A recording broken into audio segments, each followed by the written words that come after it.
It's World AIDS Day today.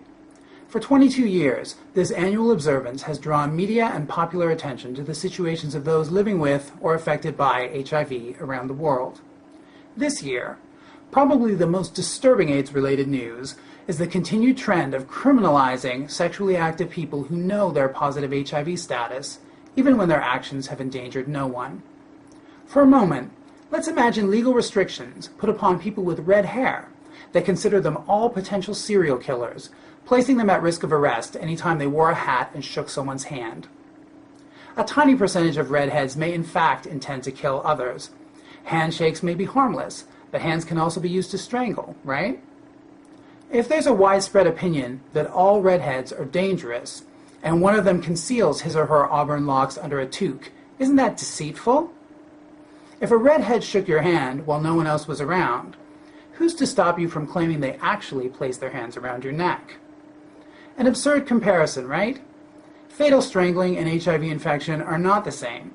After all, HIV is less serious and not necessarily fatal. But beyond that, this is a pretty bang-on analogy for the dangerous legal injustice faced by people with HIV in this country. Canada is a world leader in pressing criminal charges against positive people who've allegedly not disclosed their HIV status before sex, even when no one is infected with anything or even genuinely placed at significant risk. Everyone possesses potentially dangerous characteristics, but we don't lock them up whether or not they actually did anything harmful using those traits. HIV is difficult to transmit under most circumstances and can be prevented by taking well-known precautions. But some seem to desire to take any conceivable risk, then blame the other person afterward. But what's to stop someone from lying about whether or not they were told? Has a person with HIV ever deliberately deceived someone about their status and intentionally infected them? Yes. And there are a number of genuine red-headed stranglers deservedly behind bars as well. But the stats show that most people with HIV care deeply about protecting their partners. That includes many of the people who've been charged. It's misinformation and stigma that suggest they are somehow intrinsically menacing to society. Canada's approach to HIV criminalization allows a far broader range of prosecutions. Some have been arrested for non-risky sexual activities that have never ever transmitted HIV.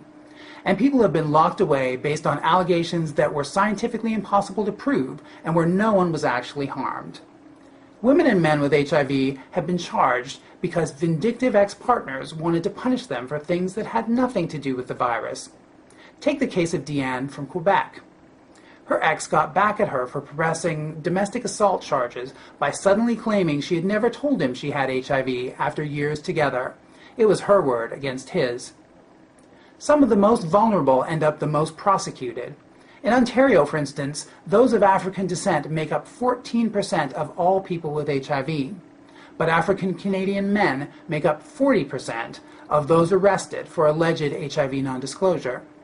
Neither redheads nor people with HIV deserve to be victims of legalistic discrimination. Nor does any group of people based on a definable characteristic alone. If you agree, support the call for clear prosecutorial guidelines regarding HIV non-disclosure in Ontario and beyond. For more information, visit bit.ly/gingerjustice.